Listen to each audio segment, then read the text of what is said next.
Mais après, en termes de guérison d'âme, ça va beaucoup plus loin. C'est encore quelque chose qui est d'un autre registre.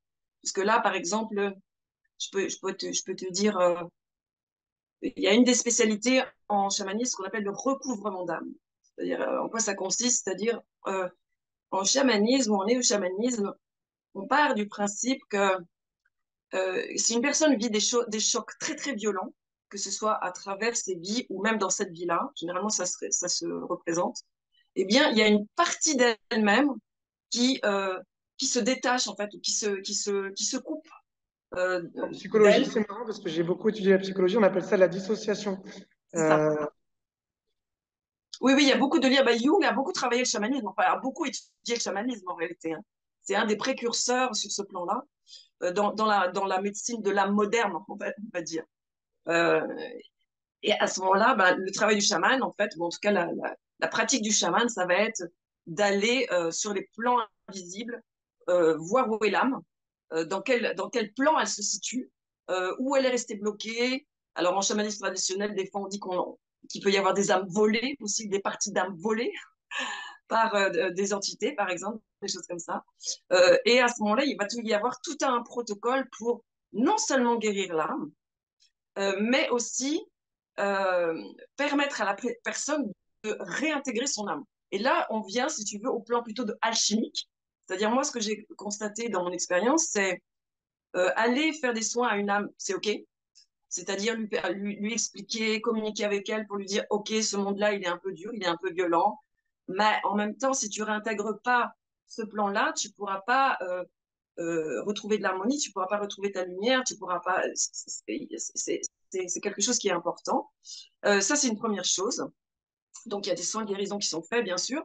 Mais si la personne elle-même, je dirais, en tant que personnalité, en tant qu'individualité, ne fait pas un travail sur elle, en fait, à la moindre occasion, l'âme, elle repart. Donc, là, on rentre dans le principe alchimique. C'est-à-dire, dans le principe alchimique, c'est comment, à travers des étapes, je peux, on peut faire la différence entre notre moi-je et notre je suis. Et donc, libérer l'emprise, en fait, on pourrait dire, de cette matière brute inconsciente. On parle de ça en alchimie, tu vois. Donc, de quelque chose qui n'a pas de discernement entre je suis un être spirituel ou je suis juste un être matériel qui, à la fin de ma vie, je meurs, c'est fini, quoi.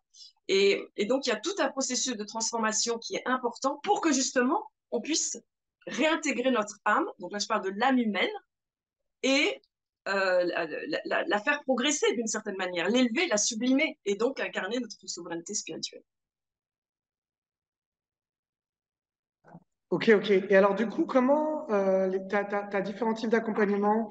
Je me rappelle que j'avais vu qu'il y avait Isis Osiris. Tu fais aussi des ateliers dans un lieu magnifique d'ailleurs, puisque c'est en pleine nature aussi également. Est-ce que tu peux nous parler du coup de comment aujourd'hui, avec tout ce que tu nous as parlé de ton parcours d'initiation, de ces événements qui ont été marquants avec ton compagnon, aujourd'hui, tu accompagnes du coup pas mal de personnes. Comment on fait pour, et quel type d'accompagnement tu proposes du coup, s'il te plaît, Atikawa, si tu veux bien Ouais. nous expliquer. Ouais, actuellement, en fait, j'ai trois types d'accompagnement. J'ai un accompagnement, on pourrait dire, en ligne. Donc, j'ai un accompagnement en ligne qui consiste à vraiment permettre aux personnes de se libérer en fait d'emprise de la peur, de mémoire négative, de mémoire karmique, mais aussi dans quelque chose qui va être une transformation intérieure euh, pour, euh, pour débloquer en fait tout ce qui est bloqué dans la vie. Ça peut être euh, la notion de couple, enfin je veux dire le domaine du couple, ça peut être le domaine d'un business, ça peut être le domaine de soi avec soi.